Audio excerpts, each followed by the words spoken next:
Hello and welcome to another BetaKit Live. I am Douglas Saltis, editor-in-chief of BetaKit, and today, in honor of Halloween, we're going to try and scare you a bit.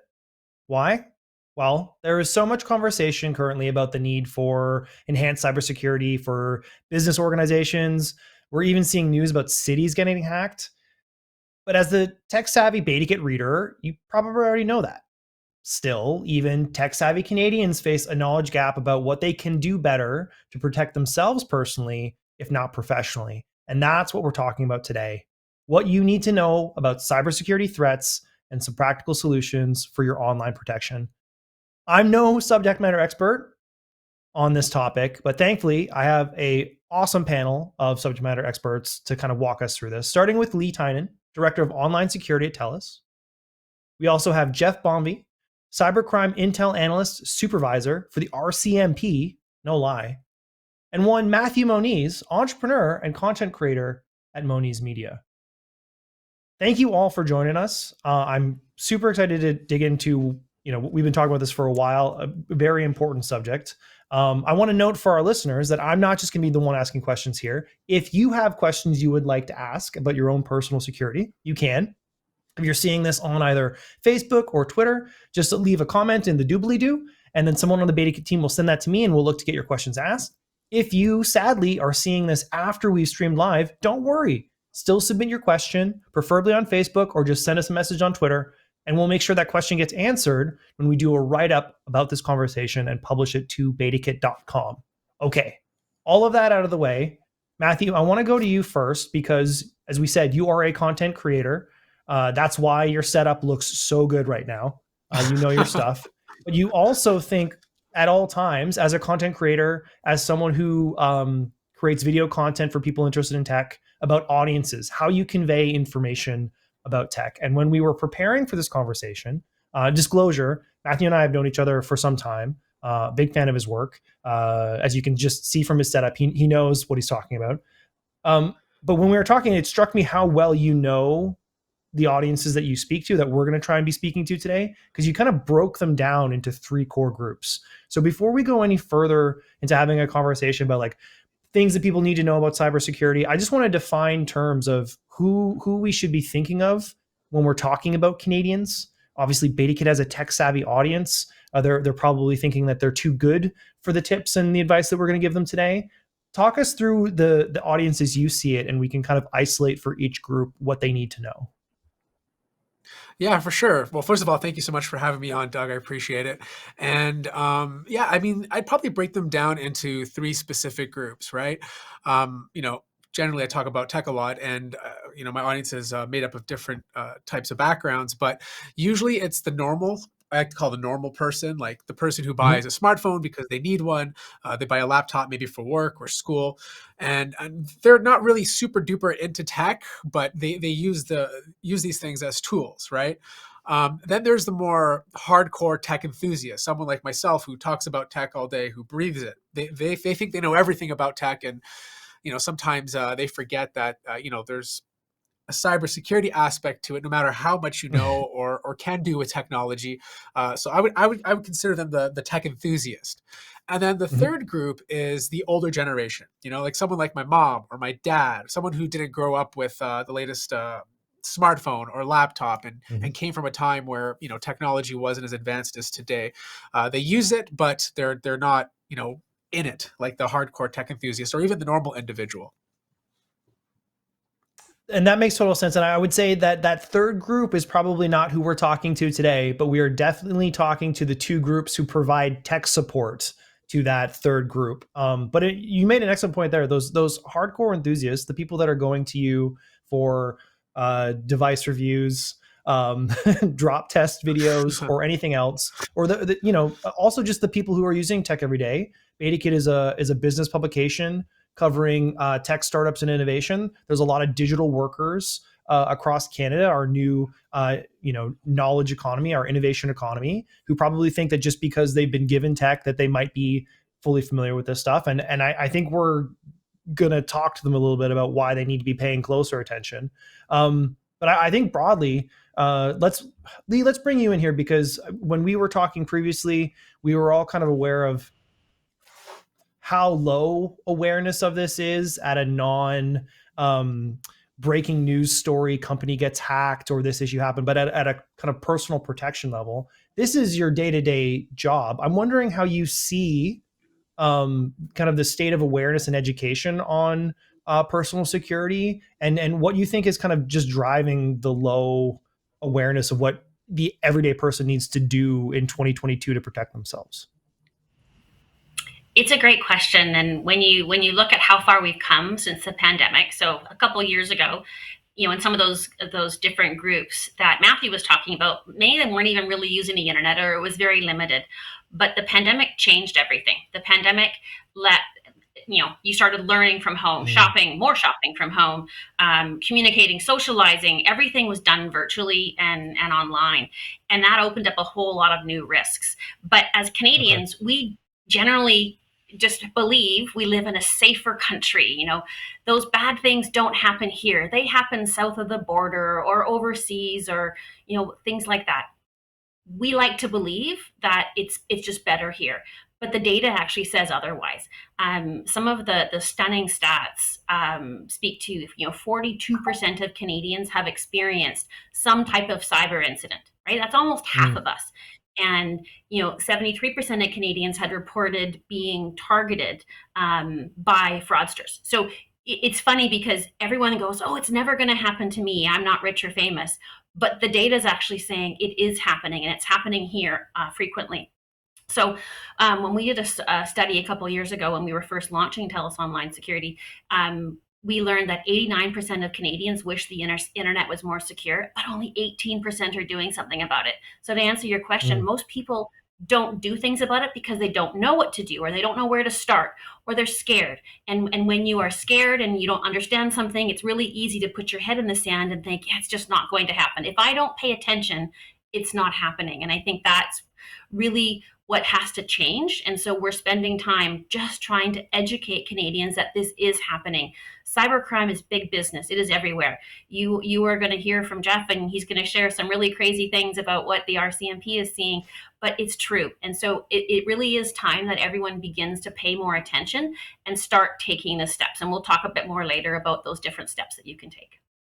Yeah, absolutely. The head in the sand mindset is interesting. I think it comes from a lot of different ways. It might be, fear or this, they don't really understand how to approach it. So they'd rather not deal with it. To your point though, this happening in Canada, the news about cities getting hacked I was referring to was the Canadian town of St. Mary's, Ontario, which was hacked. And that was international news. So this is happening here. Jeff, I think we have you teed up here in a variety of different circumstances to talk in more detail. Before we dig into that, like just as a member of the RCMP, just where are you agreeing with Lee here in terms of like the national general state of awareness or education at a personal individual Canadian level? Yeah, absolutely. I think that's true. I actually think Lee and Matthew both made really good points in that regard. I think for a lot of individuals, they think the barrier of knowledge required to protect themselves might be too high. They might think that there's an expense associated with trying to protect themselves.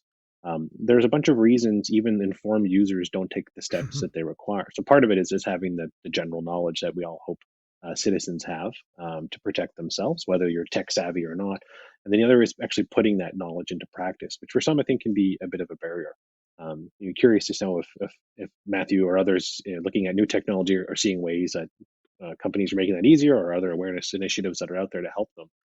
But from a law enforcement perspective, we know that every kind of user, regardless of sort of tech savvy, everyday users like most of us, everyone can be victimized, and everyone needs to take Mm. some steps to protect themselves. Okay, yeah, I think that's a fair point, and not to speak too much for Matt, but we come from a similar sphere. Disclosure: we might have known each other in previous lives when I was a consumer tech reporter. But this idea of different motivations for Canadians to not engage in this leading to the same outcomes, I think is really relevant. And like Matthew, let's throw to you. You had kind of mentioned this in your intro of the different groups. There's a tech enthusiast group that is really into tech, probably really confident in their ability to navigate the latest updates, feature settings, getting every light bulb in their house connected in some way, I'm sure. And I don't think this is breaking news to say that some tech enthusiasts are a little elitist when it comes to their sensibilities around these things, whether it's device preferences or otherwise. I mean, that's a whole other live stream. But do you feel like that impacts how seriously they're taking this? That because they're enthusiasts, because they know what's going on, that there's because they've updated to the latest OS, that they're somehow immune from this, that there are easier targets? Well, and you brought up a good point. In some ways, with every light bulb you install that's connected to the internet, you're adding another barrier to potentially be exposed to some sort of cyber threat, right? So, as a tech enthusiast, you're kitting out your house and you're putting all these things in there. You're just creating more barriers of entry. So, absolutely, you're right. I mean, myself personally, I think my stuff is always protected, but I've been hacked more than once. I've been hacked twice. Once a very long time Mm. ago, where someone found my license and then decided to open up a credit card under a big retail brand. And then more recently, like about a year ago, on PayPal. So it doesn't matter how enthusiast you are, you like Lee was talking about earlier, like you don't take it seriously until it actually happens to you. And I think that's the biggest problem Mm. for hardcore tech enthusiasts, right? Because they think they know it all, but in the end, the person who's hacking you doesn't care what background you're coming from. If they see a way in, they're going to take it, right? So Yeah. And I just want to note for our audience there just what Matt did, which is so cool because Matt speaks to an audience of tech enthusiasts who are looking to him as a source of information and subject matter expertise. And he's just revealed something about himself that showcases that he is not a perfect in knowledge of tech, or that is no protection. I'm going to do the same. I have personally been targeted and attacked. I've had mail stolen, been subject to PayPal bank accounts under threat. I've had people try to social engineer my grandmother, of all people, to try and get her to give personal information. This can happen to anyone. I would actually say that journalists are maybe a higher target for malicious attacks for a variety of motivations. Just before we were going live, there was and I'm not going to name names, another notable tech reporter in Canada who is currently on a call with their bank because of some sort of security issue, which is very scary. And I'm sure we're going to dig into what happens when that's the case. But I just want to reinforce what Matt said and share that this truly can happen to anybody. And just because people like us are on a live stream, this isn't a lecture. This is kind of an open opportunity to share a little bit. Yeah, Jeff, let's dig in here. What are your thoughts on that? I think I think your comments are really important there because something that we see and hear not only from individuals but also from corporations and companies big and small can be a bit of the shame associated with being a victim in this space. And Yeah. sometimes it's not talked about because people feel like they've done something wrong. When really, to your point, anyone can be sort of targeted and victimized. And it's important to talk about it because one of the best ways for Canadians to learn about these things and how to protect themselves is through the experiences of others who have a voice, who've been through it and talk about it and know that they did nothing wrong but were victimized anyway. And I think it's really important to hear from tech enthusiasts like yourselves, people who are informed users. You can still be victimized. Mhm. It's usually not a matter of if, it's of how, and of how persistent someone might be in going after you. I Yeah. can say I've never met anyone who's completely safe from this. Yeah, being informed is a form of defense. It's not the only defense required here. And yeah, I think that makes a lot of sense. Lee, maybe just throw to you to close this out because I know you were talking about that head in the sand mentality. I think we kind of covered all, or at least most of the vectors where that kind of comes into play. Is there anything else that you see from Tellus's perspective that can be used as a motivator here, or potentially other hurdles for people to take this seriously? Is it simply just not knowing the statistics that you shared previously? I think it's a little bit different than just knowing the statistics. I think statistics still is like a third person type piece. The part I just wanted to Mm. top up on what Jeff was saying though, is even if you do everything right, and I think this is where some of the misconceptions happen is, well, I'm not going online, or I'm not clicking, or I'm not doing these things, or we could go through all the best practices. If you don't do any of those things, it would be naive to say it could never happen to me because Mm. you need to realize that every single business, every single app, every single organization that you've ever interacted with and have a password, like a login and a password with, that's a vulnerability. So unless you have zero footprint, which no one does, that's not the world Yeah. we live in. There's vulnerabilities that you don't even have visibility to, and I think that's the aha moment that people need to start to realize is you can do everything right. You can have a device security. You can actually, not click on links and do any of that. But when a business gets impacted, you don't necessarily know that you have been impacted. So there's steps that you need to Mm. begin taking to help protect yourselves, whether it's dark web scans, credit monitoring, those kinds of things. So the most important thing to understand is even if you do everything right, it can still happen to you. And on every organization or business you've ever interacted with has that piece of your information. So that's why you need to do things differently to protect yourself moving forward. Yeah, that's a great point, and it's interesting how we're coming at this when we're talking about something, whether it's not having shame, feeling maybe a little too much pride in your tech knowledge, or being fearful that there's an emotional component of needing to engage with this stuff or to get past to take it seriously. Like I hope in this instance of sharing off the top, we've made it easier for other people to take this more seriously. We're going to make it even easier because we're going to lay out a bunch of things you can be doing right now to make your personal life just more secure. But I want to go to Jeff specifically because you work for the RCMP, so you have I'm throwing a Matthew. I'm like, we're tech guys. We know what's going on in the world. We review phones. We talk right about startups. You and Lee know what's going on, and you have a very interesting role here. You said a really cool thing in our prep call. You talk about you have an enforcement and disruption role. And both of those words are really, really cool.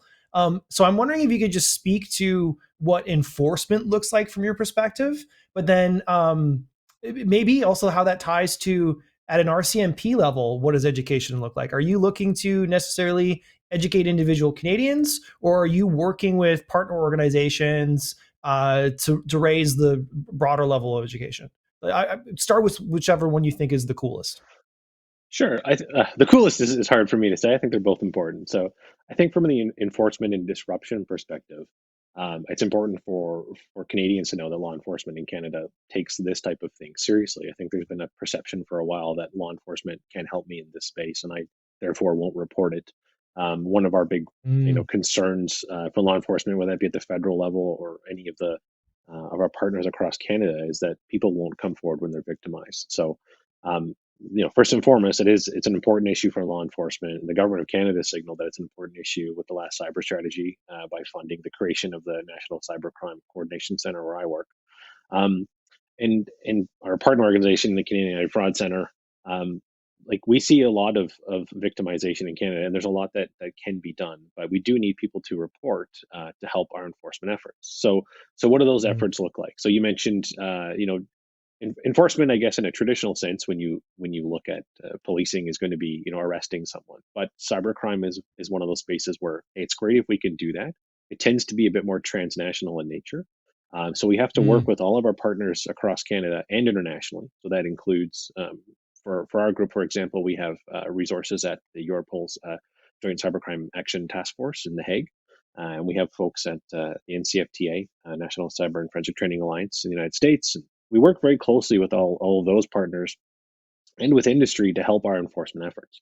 So if we can identify perpetrators then here or abroad that we can apprehend, that's excellent. That takes one criminal away from this infrastructure. But our efforts also need to be in making it harder for them to conduct their crime. So that's where the disruption component comes in. And when we look at that, we want to talk about sort of the criminal infrastructure that they use, whether that be the domain and the command and control infrastructure that they have, or the dark markets that they use to sell their wares. We might be looking at the cryptocurrency sort of ecosystem and how can we work with the various organizations involved in crypto and helping us sort of track, trace, and report on what we know to be malicious use of cryptocurrency or proceeds of crime. Um, and then again, like I said, going after the criminals themselves, which is a host of people. It might not be the individual themselves who sent you the message. It could be the initial access brokers, so those who first break into an organization, those who develop the malware themselves, and affiliates of of those people who then take it upon themselves to actually go and conduct the criminal activity, extort people, ransomware, whatever you may have. So there's a variety of those individuals that we need to go after, and there's a variety of tactics that we try to use to disrupt their efforts globally. So it's not just in Canada. I mean, it's very rare, I would say, in this space where you have a victim, an actor, and the infrastructure kind of all locally in the same jurisdiction. Like traditional crime, you do have that, but in cybercrime, unfortunately, you don't. So it requires a slightly different approach and a different understanding from law enforcement. In Gotcha. Yeah, terms it's not of like you're the going on patrol to drive around the city looking for cyber criminals or anything. It's kind of a different game there. exactly, I want to ask you maybe like how much of a lead your org takes in driving this, like tip of the spear stuff versus coordination, and how you share information about this without educating the criminals to make them better yeah, at finding ways around navigating this. Because it's, again, I say it's not often that we get to talk to someone at the RCMP about this type of stuff. So I want to make sure that we're taking advantage of this without yeah. going over on the other side of the scale and making it easier for criminals to know your trade secrets, I guess. Fair enough. So the RCMP is a big organization. So in terms of coordination, the NC3 is here for that coordination role. We're also here to really help provide investigative advice and guidance to other law enforcement organizations in Canada that might not have a full dedicated cybercrime team yet, or the sort of the same technical depth that we might be able to provide. Of course, the RCMP has its own federal investigative teams who involve them. So we get involved in helping other law enforcement agencies with their investigation. Sometimes we're connecting the dots between, police of jurisdiction in one province might have seen a certain type of crime or activity, but they don't have all the pieces to that puzzle, and we can connect them with other partners, either domestically or internationally, to help complete that picture and then help drive our investigative enforcement efforts together. And we're here to help them in sort of in that main capacity if we can. The fortunate thing in the last few years is there's been more of an investment domestically. So you see a lot more dedicated cybercrime teams across Canada, whether that be in the RCMP itself or in our provincial policing partners or municipal policing partners. And those organizations are now have the technical aptitude and resources to go after cybercrime criminals themselves. So it's helping the Canadian effort sort of writ large with those investments Okay. at every single level of government. Um, I think you touched on how we share information. So obviously we can share information with police partners certain ways. We also work really hand in hand with our partners across government. So that's our colleagues at the Canadian Radio, Television, Communications, with their with Castle Enforcement and the Fight Spam initiative that they have. It's working with the Canadian Center for Cybersecurity, who have that overall government mandate to provide the best advice and guidance for cybersecurity in Canada. And they produce a ton of publications all the time and awareness bulletins for individual Canadians and for businesses and other levels of government. So there's a real effort to make sure we can share information and spread the awareness message as much as we can, whether that be at a local law enforcement level or out of a technical powerhouse like the Okay. CCCS, where the government has a lot of knowledge and expertise. That's awesome. And I think definitely for when we wrap this up and package it on betakit.com, we're going to include not only this video conversation that you're watching right now, but links to as many of those resources as possible, because we want to make this as easy to access as possible. You had mentioned something about, average Canadian maybe not feeling like they can't go to authorities after something's happened because there's going to be no outcome there. I want to make sure that we talk about what happens if you're compromised, if something goes wrong. But before that, I want to make sure we focus a lot on like doing as much as possible to prevent that from happening, while acknowledging, as Lee said, you can't, there is no 100% guarantee. But I think there's a lot of low hanging fruit here we can start with. Now, when we were in a prep conversation beforehand, well, I say we, but all of you listed out a variety of different ways to do this, and I want to run through them. Maybe Lee, let's start with you, because from a product standpoint, you're aware of not only what TELUS offers, but what's kind of currently best practice standard. So we'll get you in here, and then we'll maybe throw to Matthew as well to get some to do it from the tech enthusiast lens, and maybe get them to reinforce certain things that they're doing that everyone could be using. Absolutely. So I think that the first thing I would say, there's steps that anyone can and should be taking, and we're trying to make it easy at TELUS through TELUS Online Security. But if I take that step back and think about what should everyone be doing, the number one thing is to actually educate yourself. this discussion we're having today hopefully raises awareness and has people think, hey, I didn't know that, or I didn't realize that, and what steps should I be taking? So just being aware is the first step. Ensuring that you have up-to-date software on all of your devices. There's a reason why the software updates are pushed to you, but they need you to make those updates. Those updates patch vulnerabilities. So please always ensure your software is up to date. I would also recommend you begin to be proactive. So actually looking for where there might be some vulnerabilities. So doing a dark web scan. There's different companies that offer free dark web scans. TELUS does. If you go to telus.com/dark web, you can do a free dark web scan to actually see if your information has been compromised. I know the first time I did a dark web scan, I had 5 vulnerabilities that I had no idea about. So taking those steps. What is a vulnerability in that instance? Is that information that's been shared, or someone's identified that one of your accounts is easy to get into? Like, what is? Let's open that up a little bit for people watching, so they can kind of understand. Because there's probably 5% of people who are like, "What is the dark web?" Well, the dark web, and that's a whole separate conversation there. It's an anonymous and encrypted area of the internet where cyber criminals buy and sell stuff like your identity, like your information. So doing a dark web scan actually searches for your information or your data that might have been found. So it would be your email address, could be your passwords, could be several different things, but it's actually searching through all of those forums. I mean, people will steal your identity, they'll package it up into these neat little buckets and then sell them. And then somebody else will buy them, which then will use to perpetrate identity theft. But so doing a dark web scan actually shows what information has been compromised. With our TELUS Online security product, we will actually tell you exactly which site and exactly which information has been compromised, so that you can make sure you're taking steps to fix that. Okay. That's it's funny because I think that definitely resonates, but even just what you said before about like the software updates, as you said that, I instinctively grabbed at my phone in front of me because I know I'm an iOS update behind. And leading a presentation with my team last week while I was sharing my laptop screen, they're like, "Hey, you got a lot of apps that you need to update." And I was like, "Yeah, I'll get to that." And then that struck me in the core. Matthew, I don't know if you're one of those tech YouTubers that is always up to date. I'm pretty sure you run some beta software even, or if you lag behind like me. But on your kind of like protection hygiene list here, what are some top of mind things, and even are there apps or tools that you're making sure day one that you're set up with to take advantage of? Yeah, I mean, like for me personally, I like multi-factor authentication, like being able to, validate, from different, let's say your phone number or an email, like, like to log into something is very important. That should be done for anything, like for sure. Um, but like it's just trying to stay on top of everything, because like I'm always getting new products in and I have to set them up, and I'm always putting in information. So I might have dummy accounts for myself when I'm doing these things, but I think for the general user, they might tackle it from different aspects. So like, a normal person might appreciate a solution like Telus's, which basically does everything for you. Like I had it installed on my phone, and as soon as I left my Wi-Fi and I went on a public Wi-Fi, it detected it and automatically turned on a VPN, which we could get into as well if you want.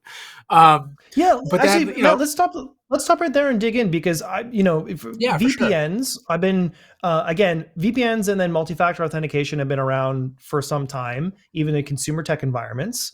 I think most people are probably generally aware of them, but it interested in me when we were kind of in prep conversation talking about this, how important, like, I think people look at multi-factor authentication and password managers as kind of like almost an ease of use for all the light bulbs or whatever things that you need to log into, but there's a security component there. But the VPN and the public Wi-Fi stuff, this isn't just watching like international Netflix. There's true Right. security considerations here. So I want to maybe put this to either you, or even maybe we can get Jeff in here as well, why this has become so important. Is just public Wi-Fi just that bad now?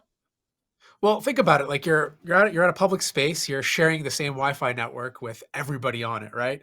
Like a potential hacker could, sniff out packets on that network and potentially take personal information away from you. With a virtual Mhm. private network, you're creating a tunnel, like an encrypted tunnel that they can't see.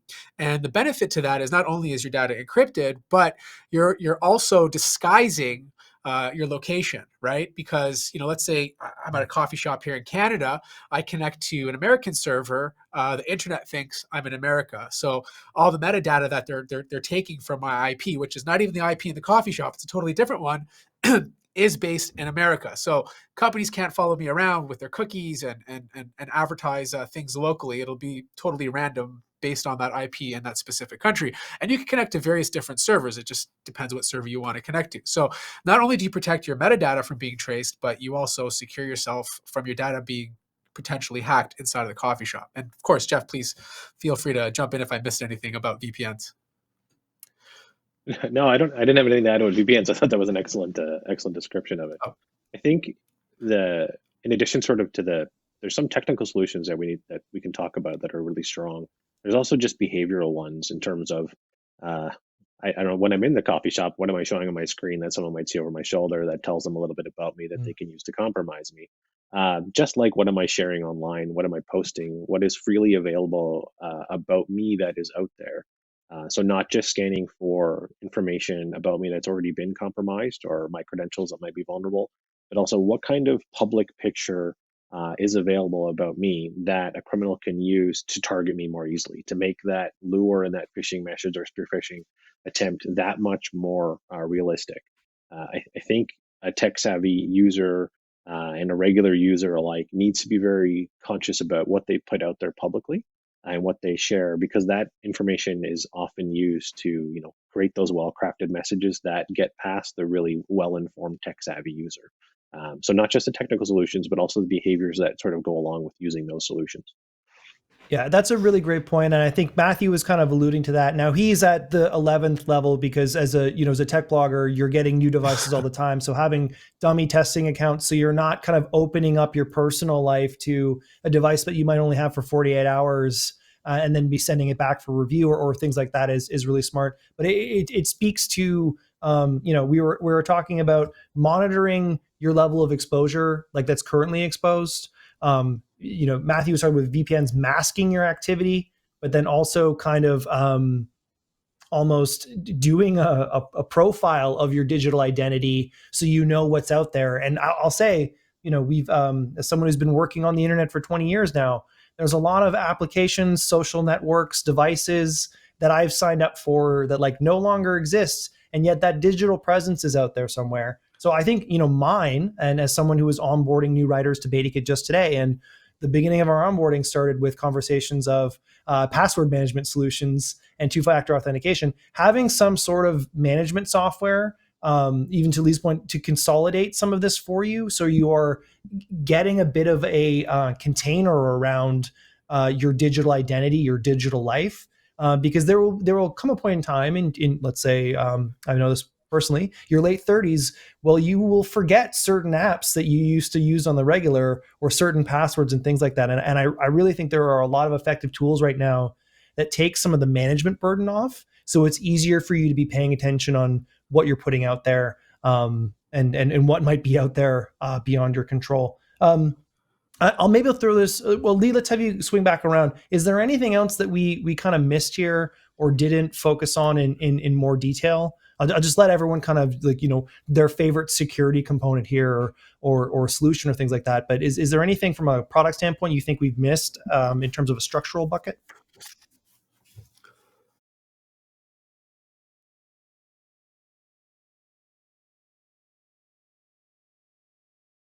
Oh, Lee, I think we have you on mute. I'm muted. I'm so sorry. I was being doubly safe. So just yes. topping up, I think there's some things that we do, and the VPN is a great example. We almost all use VPNs in our day-to-day business, but we go into our personal lives and stop thinking about it. So Matthew, well done. I'm glad you're you're taking advantage of that. But it's even more broad than that. thinking about our social profiles, lock down your privacy settings. And that's a really simple thing that everyone can do. Um, Another one on public Wi-Fi is actually turn off the auto join public Wi-Fi networks. Again, something super simple, and yet you're reducing your vulnerabilities by doing that. So going beyond on those pieces, and always being suspicious. Again, we're a trusting bunch, but if you actually question every email, you talked about the social engineering of your grandma, right? Like, Yes. you need to actually question everything. Did I ask for this? Am I expecting it? And if there's a link, don't click on it. Verify. Like, don't Yep. if you're getting something that you didn't expect, take that extra step to go and double check it. A super simple thing, even online, is when you're shopping online or you get served up a special discount, be wary that that is a legit link, because there are all kinds of bad people that are paying real money to pose as companies. So call the company directly, go directly to the company's website, do steps like Mhm. that, because they're going to give you the deals that you're looking for. But just changing some of our behavior to be more suspicious is going to help keep you safer. And bottom line, it's about layers. You need to have multiple things that you're doing, because one thing isn't good enough. You can't just do device security and say, oh, I'm fine. You can't just do a dark web scan and say, I'm fine. Like, you actually have to have layer upon layer. And that's how we've designed TELUS Online Security, to make it simple for you. But even if you're doing it by yourself, think about all the different layers, how you're providing the proactive safety safeguards, how you are monitoring things, and where you go and what you would do if something bad does happen. Yeah, that's a great. Like, I'm so glad you caught all those other. And to the importance of this conversation, there's a lot of gaps. There's a lot of places where this can happen. But both, Jeff was talking about social behavior.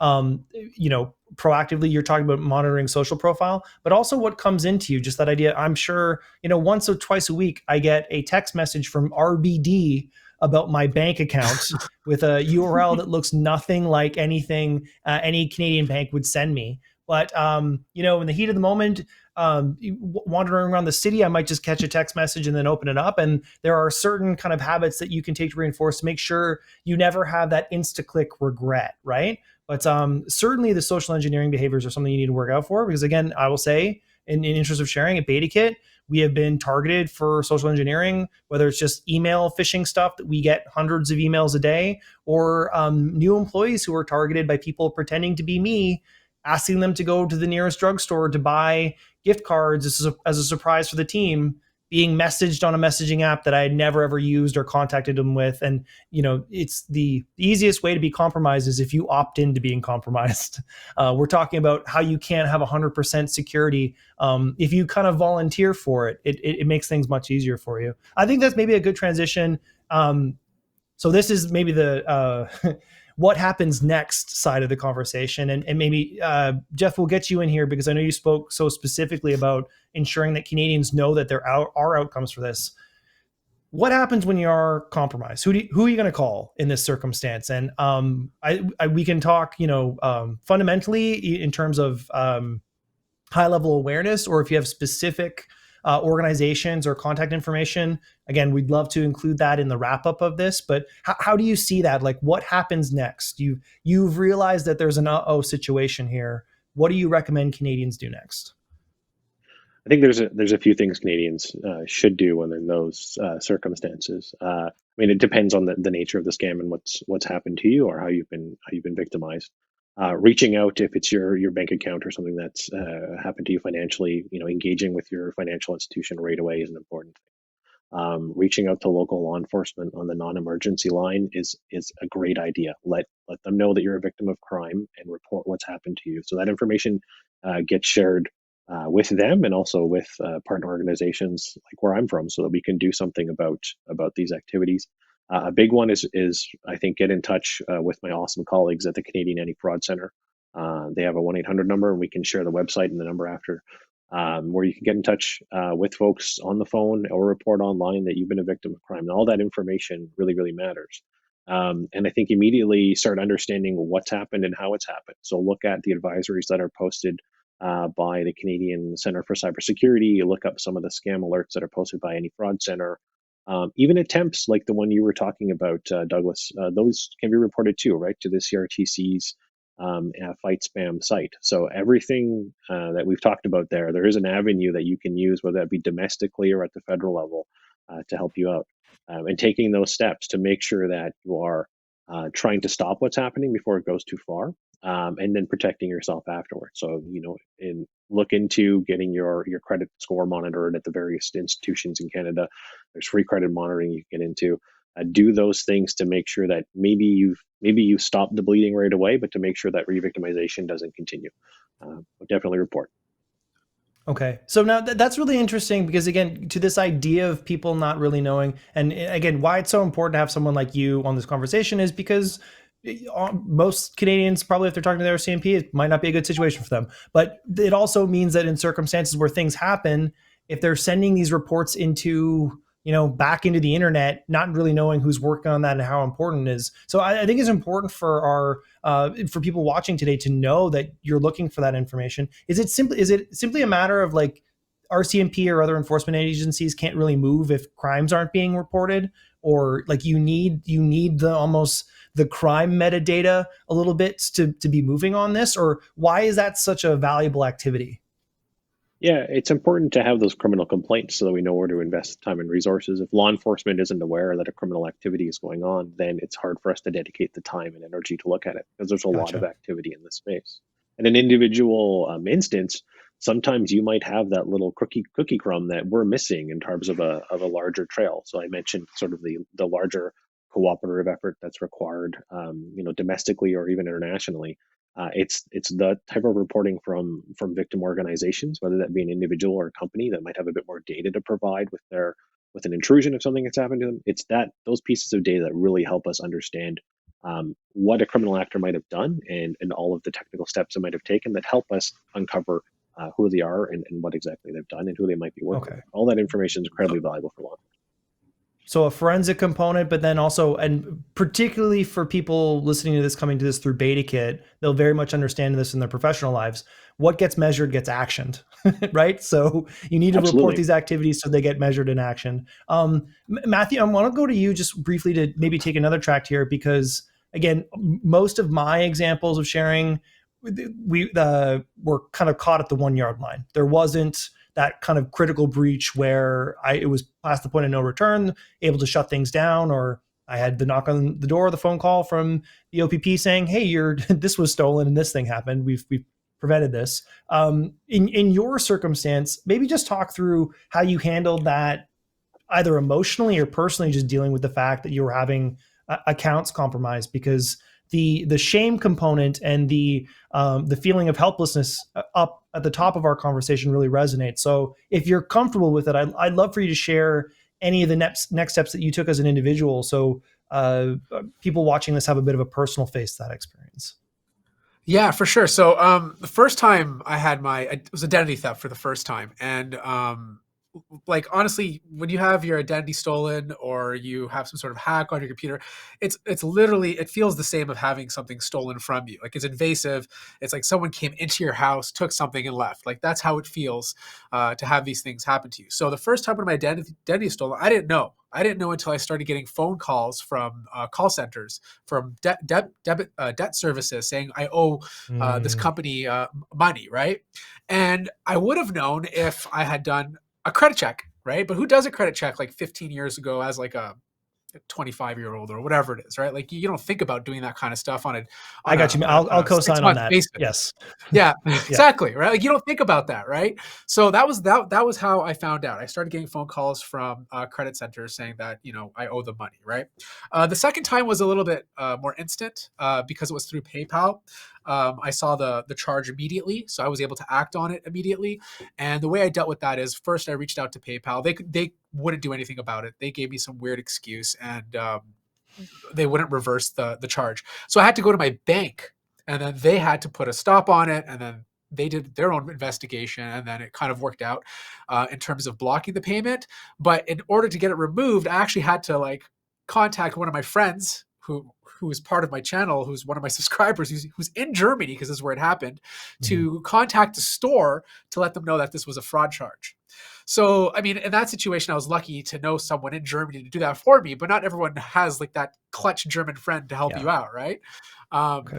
So yeah, it felt invasive, right? And look, the PayPal thing, there was nothing I could have done about it because I have multi-factor authentication on it. They don't even know how these people were able to buy these phones in Germany. Like they still don't know how, because I have multi-factor authentication. My password is complex. It just doesn't make sense. But the identity Yes. theft one from earlier in the days was obviously a lot easier to put together since it was like a stolen piece of ID, right? So they figured it out, and I think it was actually pushed to the RCMP to actually look into it at some point. But yeah, it doesn't feel good. It doesn't feel good. And I think, when it comes back to those like 3 core groups, I think everyone's going to kind of like look into cybersecurity differently. Someone as a tech enthusiast might just need to, purchase a couple of those layers.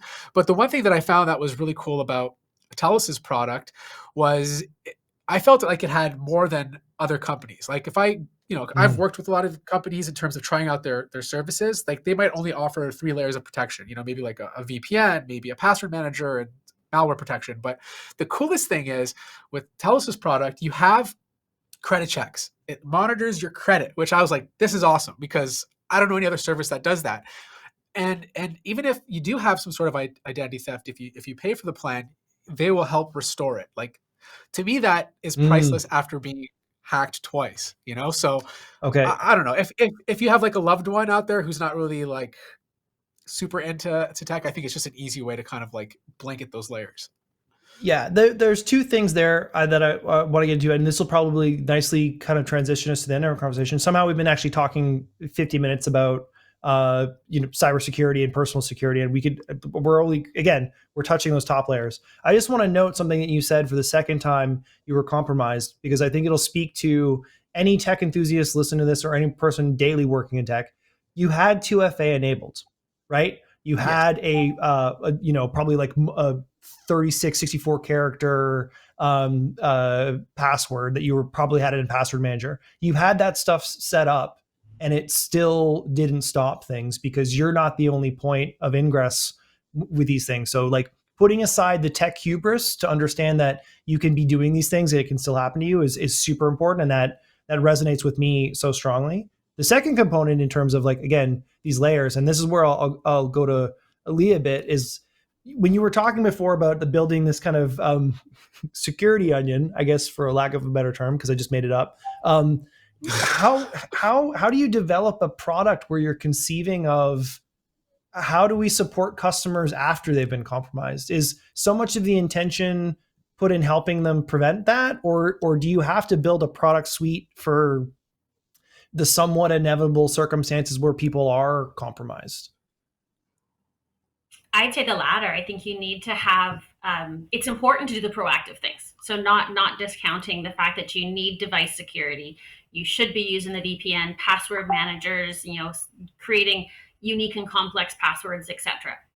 But what you've said though is even if you do everything right, you can still become a victim of identity theft because no one can prevent all identity theft. And that's why you have to go to that next step. So when we were creating TELUS Online Security with our partner Norton, it was about having the most comprehensive offering also for the best price. So how do you bring together those 2 pieces? So having the device security, the proactive monitoring. So both the dark web, we continuously monitor the dark web for your information being compromised, as well as credit monitoring. You need to see what's happening in your credit because that's the first step. For someone to open up a credit card in your name, there's a credit check done on you. You'll be notified of that, and you get to say, hey, that wasn't me, and that goes into the next piece. And I think I want to hire Matthew, so we should chat afterwards because you really understand the benefit. But it's about when something does happen, how am I protected? And that's where having the restoration support, there's a dedicated restoration expert that is there to help restore your identity for you. So they'll work on your behalf and they have all of the expertise and contacts to go get it back. because that's the hardest thing, is when this happens, you're victimized once because it's happened to you, and then again because you don't know what to do or how to go about fixing it. And then the Yeah. last component is also the reimbursement. So having reimbursement to cover any costs associated with your identity theft, whether there's lawyer fees, etc. Like, you're not, to get your identity back can often be expensive, and so we have coverage to provide that back for you. Yeah, it's weird thinking about, we think about insurance broadly of like, acts of God, worst case scenarios, but for these types of things that are almost so like personal, but having that kind of fallback, I think, is super important. Jeff, I maybe want to go to you here because there was something that Lee said earlier that really resonated with me. Like needing to be less trusting, and we're talking about different products, we're talking about different tools, we're even talking about like credit checks and services like that. But we know, credit partners in Canada have been hacked, and we're talking about there's a bunch of technology out there that can help centralize and manage this for you. But there's a trust component to, now you're putting information in those parties, or you're putting trust in those hands. I'm wondering if you can balance out or walk the line of like how the need for Canadians to have support mechanisms and support tools, and how you measure how much they should be trusting those tools, or how they go through maybe a trust checklist to make sure that they're working with the right ones. Because I was making the joke earlier about getting text messages from things that clearly aren't banks, or my long lost uncle who is a gold miner in San Francisco, or like all that stuff. But when it comes to tools and products that offer solutions here, is there any, whether it's like technological certifications or things like that you'd recommend, just helping Canadians evaluate and figure out what they can be comfortable trusting in to help them? Yeah, I think in that regard, it's the same for most any platform you're looking into, right? You really need to do your research and see what is out there in terms of what the company is. It a noted company? Do you know them from? Do you have other business with them? What are they looking for in terms of information? And then if you look at some of the sites like I've mentioned before, Anti Fraud Center and others, they notably mentioned some of the organizations where you can go get those credit check services that are more trusted in Canada. There's always an inherent risk. I think regardless of you're hiring or paying for a technical solution for security purposes, or anything that you get from another company, your overall security is as safe as that company is willing to keep your Mm, information. Right? So you can do everything you want to protect yourself at home. But as you noted, like compromises of those other organizations can happen, and that you can be victimized that way. Um, is if it's a new fly-by-night company you've never heard of, I might be a bit more leery myself to look into them. But like with anything, it's about doing your due diligence and doing your research, and taking that time, which unfortunately is what makes it prohibitive for a lot of people. Is the time it yeah, takes to research somebody you trust. that resonates so much. As a publication, we cover startups that are new as of a week ago, raising large amounts of capital to disrupt and innovate, and might be gone in 2 years. But in that small window, they might have been at the forefront of some sort of innovation. It's a very difficult Yeah. space. Maybe Matthew, let's give you the final word here, because again, as a content creator, you review things, and most tech reviewers have criteria through which they evaluate, whether that's hardware or software, apps. I'm sure you have a very curated phone with your preference apps in a certain row, and like you do that whole thing, which I used to love and no longer do. How do you approach this as either as an individual, that kind of like pro tech person, or when you're looking to make recommendations for the people watching you every week, and contextualizing it for them? Are there any other avenues that we didn't mention here that could be a good kind of like either rule of thumb? Certainly if an app's been around for 2 days, maybe let someone else use it first and see how it goes. But is there anything else there on your kind of criteria? Yeah, I mean, I don't want people to stress out like to the point where like all they think about is Yeah. cybersecurity, because like you want to live your life too. But like, I think the best way to do it is just to do your research. Okay, see how long the company's been around. Do a quick search on the internet. Has this company been hacked? Oh, Doug Services popped up. Okay, we can't use these guys, right? Yep. Simple little Not things like trustworthy at all. that. Yeah. little things like that make a big difference. And then I know there's always going to be that one person who's going to say to me, especially more tech enthusiast folks, who's going to say to me, like, why should I trust a third party? You know, there's so many companies that have been hacked. Well, look, you deal with third parties every single day, whether it's your TV service, your internet, whatever it is, right? I personally think if you find a reputable company, you have a better chance of keeping yourself more secure rather than storing in some Word document on your computer or under a mattress at the end of the day. And plus, if you lose your passwords or you forget your passwords and for whatever reason you can't reset it, at least that password manager or third party that you are trusting still gives you an option to get you back on your feet. So trust is key. Yeah, that's a great point. Like, there is nothing more stressful than being your own IT department. So Exactly. finding It's that not worth it. balance of who you can trust and how much burden and responsibility you take on yourself. Personally, we were talking about certain social behaviors and changing those. I think that's a much greater point of emphasis than being your own IT department.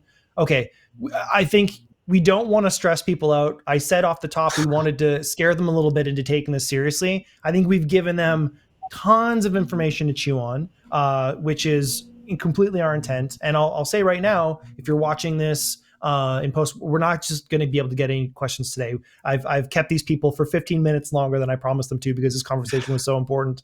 But if you're watching this, the VOD, do not worry because we're going to be backfilling the article write-up of this on betakit.com with tons of information, all the reference links, the points of outreach that we've mentioned on this, as well as any questions that you have. So if you have a question, if you want a tip, if you just want Matt to review an app for you, post a comment on Facebook, send us a tweet on Twitter. We'll make sure that gets included in the wrap up, and know that, again, as Lee said, there are layers to this. It's an always on thing, and you can do everything right and still be vulnerable.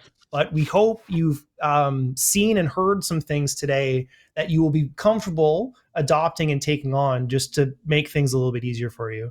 I want to thank our panelists so much for participating. There was so much knowledge dropped here, and I think hopefully a very accessible and approachable way. We weren't too didactic with it.